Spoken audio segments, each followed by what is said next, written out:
In this video, we're going to go over the general form and standard form of conic sections. So first, okay, our four conic sections that we have, our four types that we have are circles. Okay, we have the circle, we have the ellipse, we have the parabola, we have the hyperbola.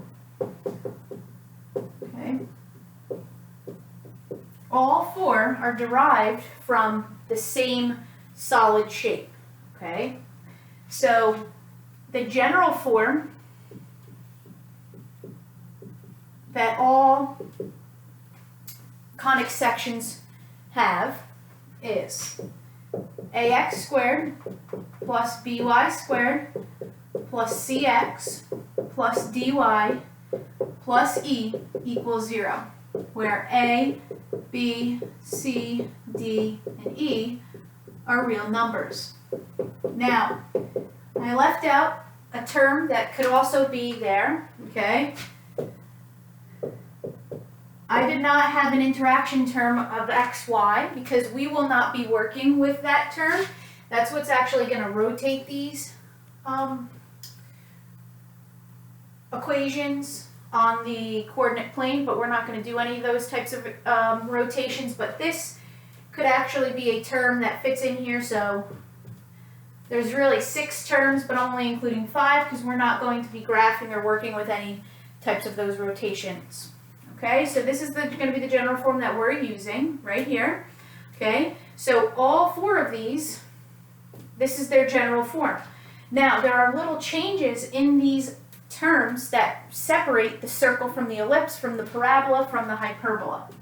Okay, so for a circle, the one we're probably most familiar with, okay, if this is a circle, okay, so if your conic is a circle, that is because A is the same as B. So what that means is, okay, if you look what A is, the 2 quadratic terms have the same coefficient, okay? So both quadratic terms must have the exact same coefficient. When they do, that means your conic is a circle. If you have an ellipse, or otherwise known as an oval, okay, a circle is a special oval. If you have an ellipse, okay, A can't equal B because if it did, it would be a circle, not an ellipse. And then another piece is that A times B has to be greater than 0. So what that means is you have 2 quadratic terms, okay? They can't have the same coefficient, or I should say they don't have the same coefficient. And they have to have the same sign, okay? So if both of these are positive, but they're not the same exact value, then it's an ellipse. If both of these are negative, but they don't have the same value, the coefficients on the quadratic terms, okay, these are your 2 quadratic terms. These are your 2 linear terms, that's your constant term. Okay, it's an ellipse.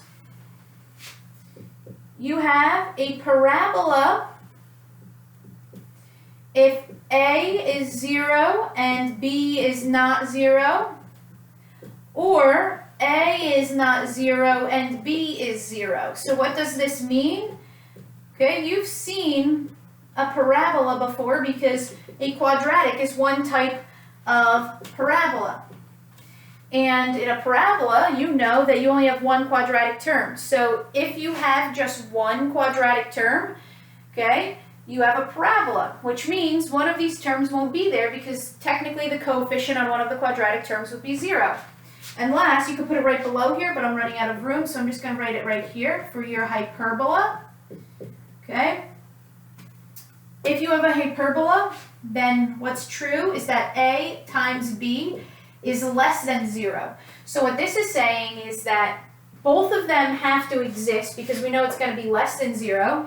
And what this means is you have 2 quadratic terms, okay? And they have to be opposite signs. So that means that one has to be a negative coefficient and one has to have a positive coefficient. Okay, it could be 3 and -3. They could be the exact opposites, but they have to have opposite signs. So what that means is if it's a hyperbola, you have both quadratic terms in your equation, and they're opposite signs. So one's positive and one's negative. So we'll just run through it again. If you're in general form, you know your conic is a circle if the quadratic terms have the exact same coefficient. You know you're an ellipse if you have both quadratic terms, they're the same sign but different values. You know you have a parabola when you only have one quadratic term, and you have a hyperbola when you have both quadratic terms and one of them is positive and one of them is negative. So what we'll just go over right now is name the conic based on its general form. Okay.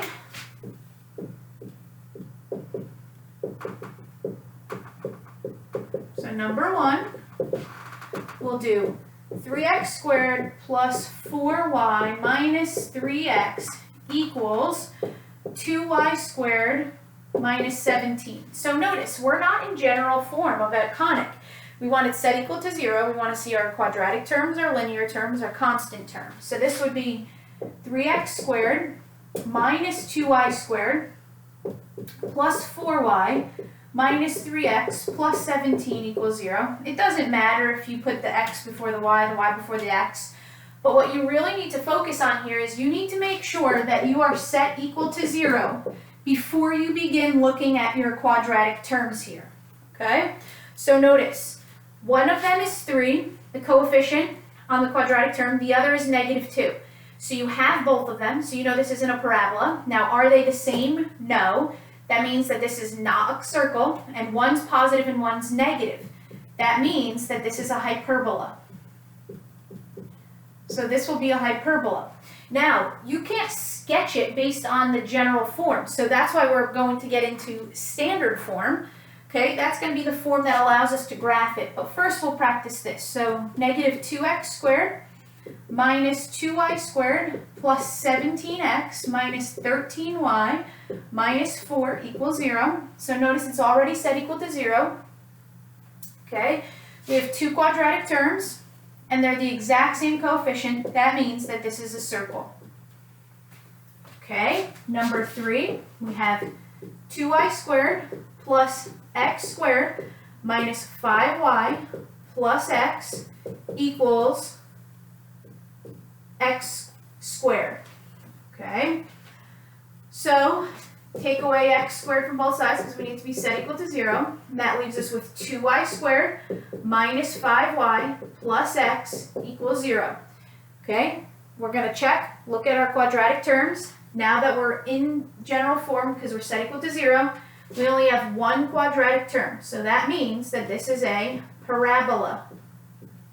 Okay, this is a parabola. And number 4,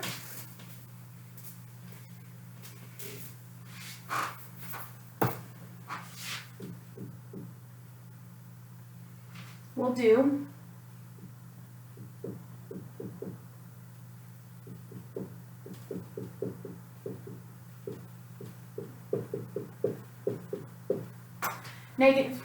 let's not do that. Let's do that. Equals 3y squared.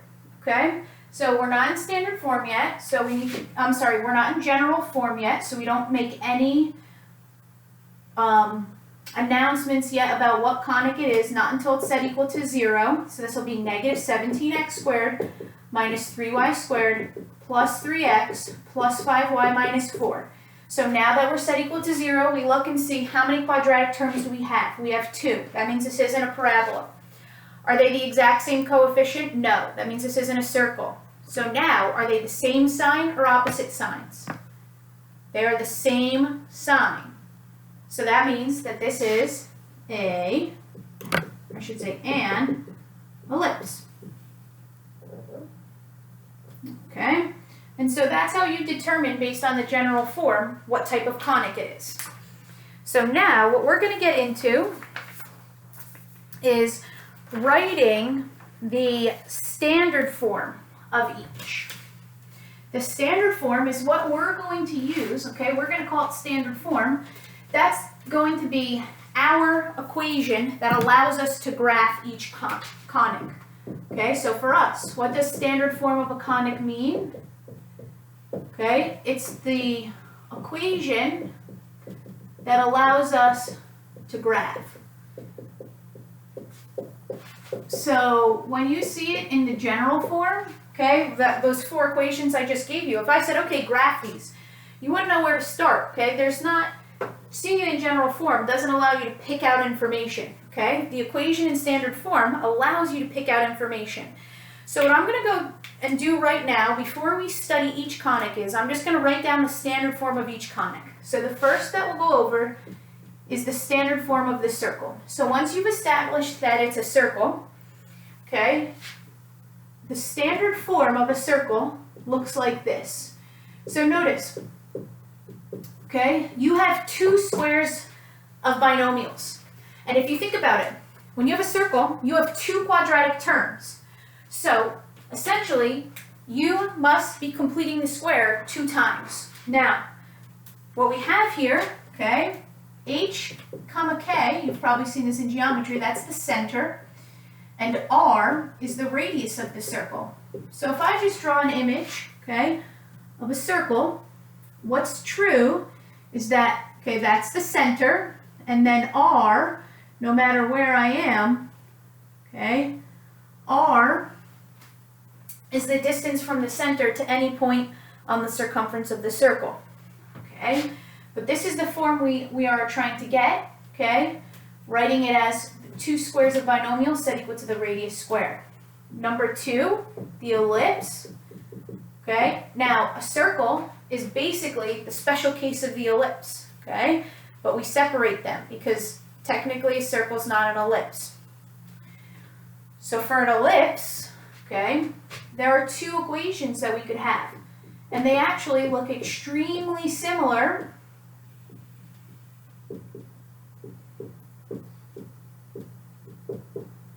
to the circle.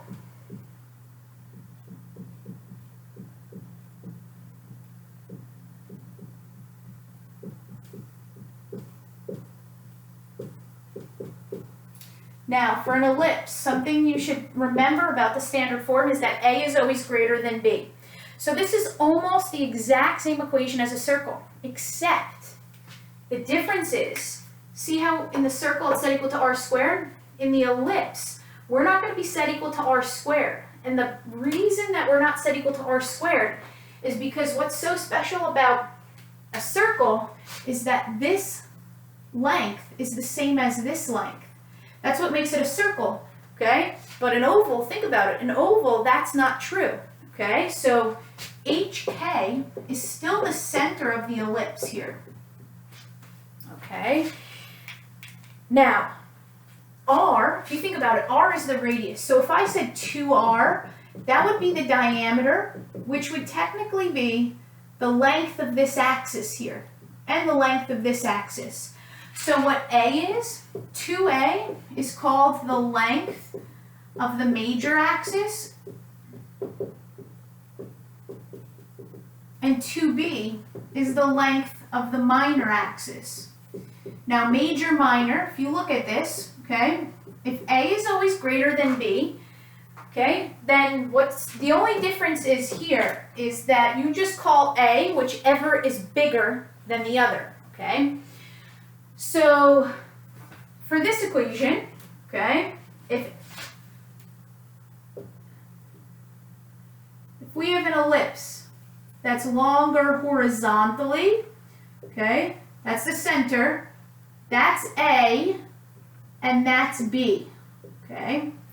So if I have an ellipse that's longer vertically, that's A, and that's B, okay?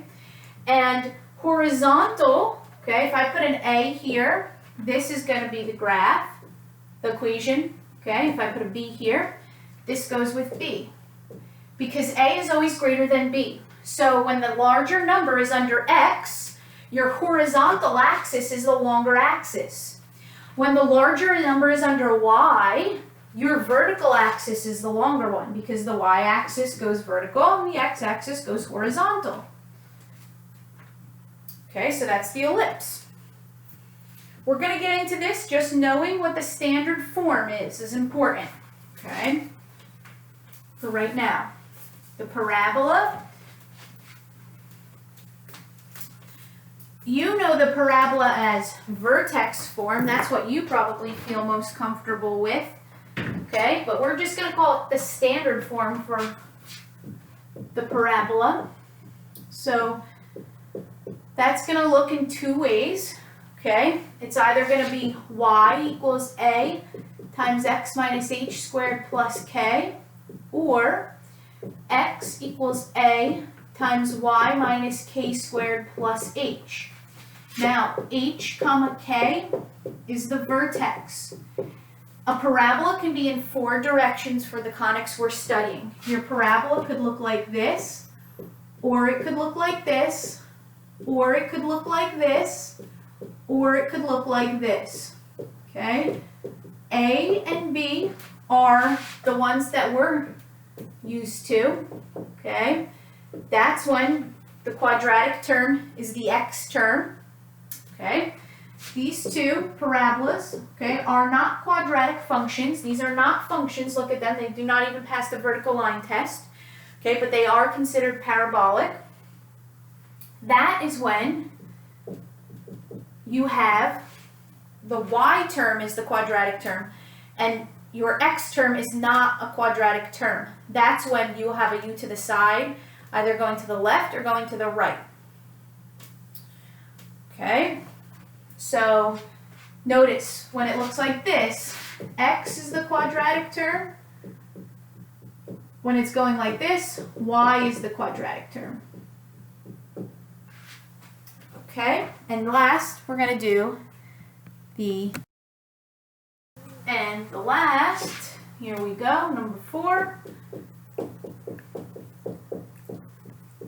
Okay, now the hyperbola is going to look very similar to the ellipse. Okay, x minus h squared over a squared, but minus there. Y minus k squared over b squared equals 1.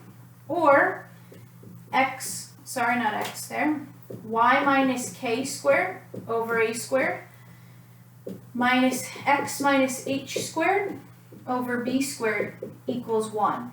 So a goes with the positive quadratic term, and b goes with the negative quadratic term. Because remember, if it's a hyperbola, one's positive, one's negative. So just look. Here, x is the positive quadratic if you were to expand it, and if you were to expand this, y would be the negative quadratic.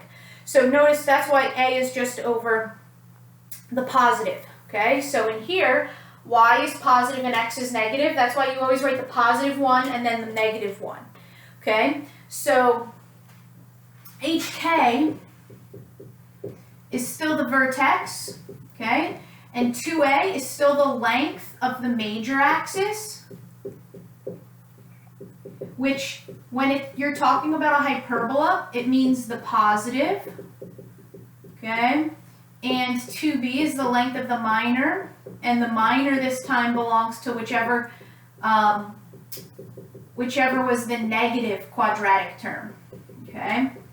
And so your hyperbola, I'll put an a here for this one and put a b here. If x was the positive quadratic term, that means it's going to open, okay? It's going to open horizontally because x is horizontal, okay? That would be if the quadratic term was the x term. If the quadratic term was the y term that was positive, it's going to open vertically because y opens up and down. Okay, so these are the 4 conics, and these are the standard form of each of them. So now we're just going to go over putting each of these into standard form. So here we go. So we're going to convert general form to standard form.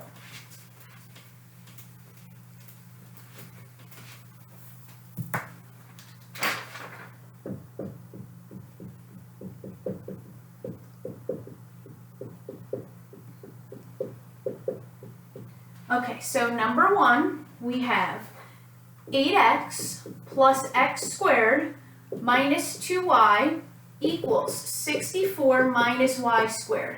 So the first thing we're going to want to do is figure out what type of conic this is. So the first thing is we want to put this in true general form so that we can identify what conic this is, so we know exactly what our standard form should look like. So I need to add y squared to both sides, and I need to take away 64.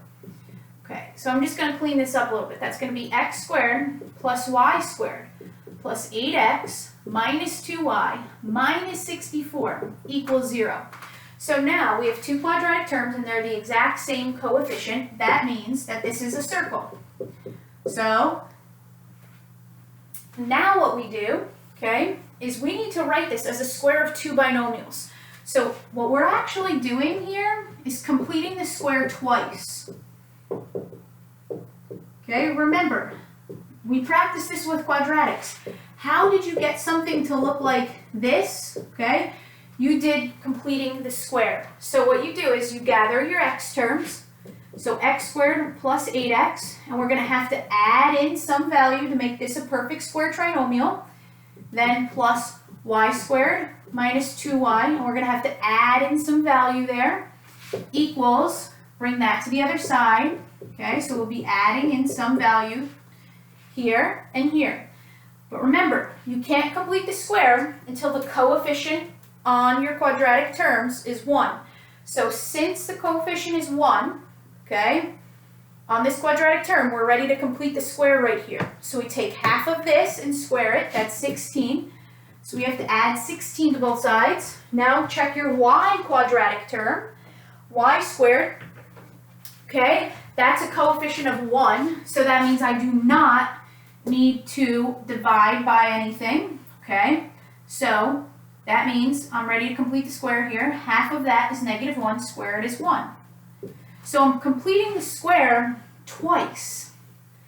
Now this is a perfect square trinomial, so it can be written as the square of a binomial. That's going to be x and then half of this number, so plus 4, plus this is now a perfect square trinomial, half of this minus 1, and this is 64 plus 16 plus 1, okay, so that's going to be 80 plus 1, so that's going to be 81. So here is the standard form. So what it does is, being in standard form, okay, this is a circle. That means I can quickly take out the center. The center here would be negative 4, 1. And the radius is the square root of this number, and the square root of 81 is 9. So why do we go into standard form? Because it allows us to quickly graph. Okay, that's number 1.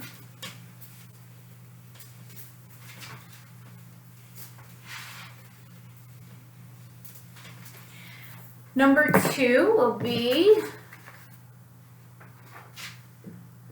x squared plus 4y squared minus 18x minus 8y equals negative 81. So the first thing, make sure we're in general form. So we're going to go into general form. So this will be x squared plus 4y squared minus 18x minus 8y plus 81 equals 0. So now we say to ourselves, okay, before we get into standard form, we need to know what conic this is. So we have both quadratic terms.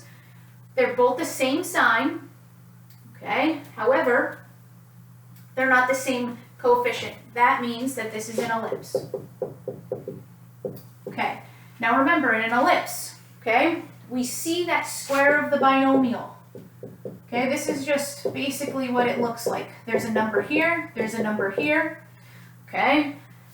Square of binomial, square of binomial. Look, square of binomial twice. What does that mean? That means we need to complete the square twice. Okay?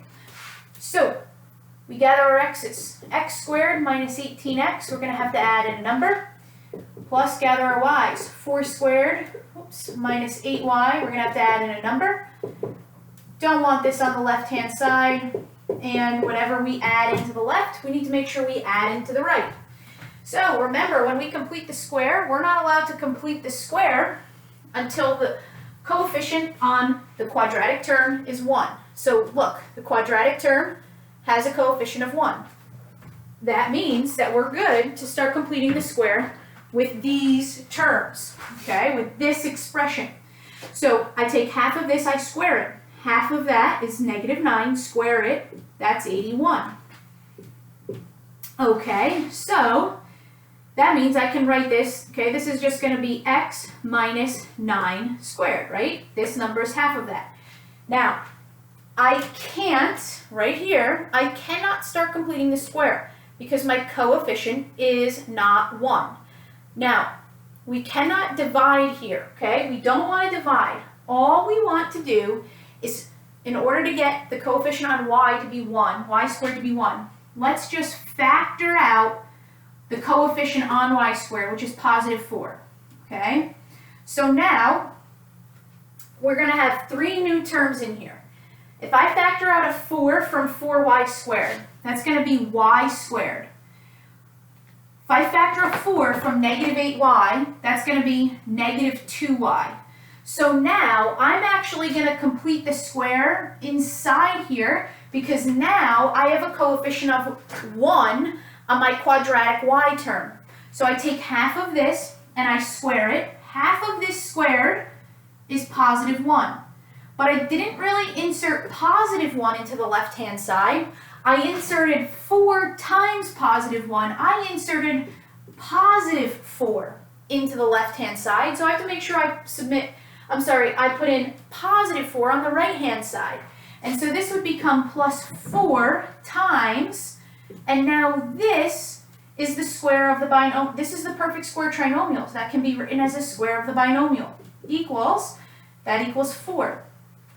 But remember, the ellipse is set equal to 1. So what we have to do right now is divide, okay? That's 4, so we divide by 4. Divide by 4. So this gives us x minus 9 squared over 4. 4 over 4, they cancel. That leaves us with plus y minus 1 squared over 1 equals 1. So notice, the reason that this is an ellipse and not a circle is because these values down here are not the same. Okay? Now, think about it. One of these is a squared, one of these is b squared. If you take the square root of each of these, okay, that gives you 2, that gives you 1. Which of these is the bigger number? 2. That means a is 2 and b is 1, okay? But this right here is the form that we want to be in, okay? This is what's going to make us, give us the ability to graph. So this is the ellipse in standard form. So now let's practice again. So here's number 3, negative 2x squared plus 3y squared plus 4x minus 60y plus 268 equals 0. It's already in general form, so we can figure out what type of conic this is before we transfer this to standard form. We have both quadratic terms. One's positive, one's negative. This is a hyperbola. A hyperbola is very similar to the ellipse. We've got something squared over a number, okay? Something squared over a number set equal to 1, but this time we have a minus in between. So I'm going to put the positive quadratic term first, so 3y squared, okay, then minus 60y. We're going to have to add in a number to complete the square. And we've got minus 2x squared plus 4x. We're going to have to add in a number to make a perfect square trinomial with those terms. Equals negative 268 plus whatever we add into the left twice. Okay, whatever we add in here, whatever we add in here. Okay, so we can't start, remember, we can't start completing the square until the coefficient on A is 1. Until, I shouldn't say that anymore here. Until the coefficient on your quadratic term is 1. Right now it's 3, but we're not going to divide it off. We're just going to factor it out, okay, because we're not solving here.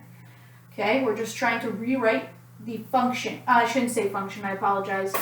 We are trying to rewrite this in standard form, okay? So we're not solving, we're just rewriting, so we can't get rid of anything. So if I can't divide it off, all I can do is factor out so that the coefficient on y squared is now 1 inside.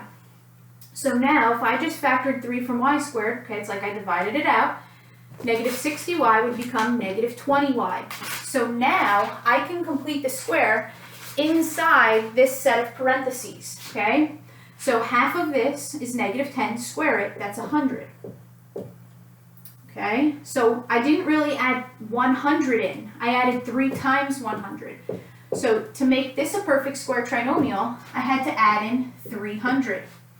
Now, right now, I need this to be positive 1. It's negative 2. So I have to factor out a negative 2. And this would become x squared now. So now I can make a perfect square trinomial. I can complete the square inside the parentheses. 4x, if I take out a negative 2 factored out, that's going to become negative 2x. Half of this is negative 1. Square it, you get 1. But you didn't really add 1 into this expression. You added in 1 times negative 2. So you have to make sure you add negative 2 to both sides. So this is going to be negative 270 plus 30. I'm sorry, plus 300. That's going to be 30. Okay, so now we can write this as a square of a binomial, and we can write this as a square of a binomial. So that's going to be y minus 10 squared minus 2 times x minus 1 squared equals 30. Now, what's true about a hyperbola? It's set equal to 1. So divide that by 30, divide this by 30, divide this by 30. That's going to give us y minus 10 squared over 3 over 30 becomes 1 over 10 minus x minus 1 squared over 2 over 30 becomes 1 over 15 equals 1. And so this is the standard form of an ellipse. It tells us what the center is, as well as which is the quadratic term that's positive here, y. So that means that this will open up and down. Okay, so let's do one more before we get into breaking up and going over each conic.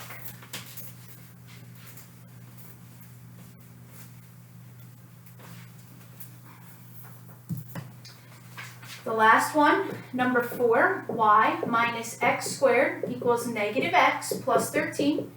So it's not in general form, so that's the first thing we're going to want to do is put it in general form. So y minus x squared plus 8x minus 13 equals 0. We only have one quadratic term.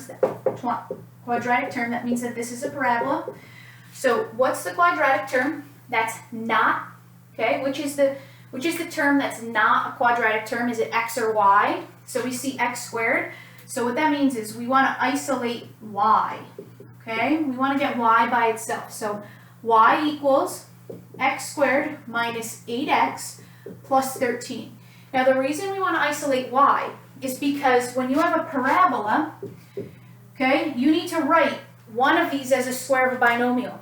Only one of these can be written, only one letter can be written as a square of a binomial because only one letter has a quadratic term to it, which is x. Okay, so that means y is the one that we're not completing the square with. So you have to figure out which is the one we're completing the square with. We're completing the square with whichever is the quadratic term that's there. So you want to separate, put your y on one side, put your x's on the other. So what we need to do here is we need to complete the square with the right-hand side. So first off, I don't want this value there, so it's going to be y minus 13, okay, equals x squared minus 8x. So now I need to complete the square, but whatever I put in on the right, I need to make sure I put it on the left. Look at a parabola. We're completing the square once, okay? You can't complete the square until the coefficient here is 1, which it is, so we can complete the square.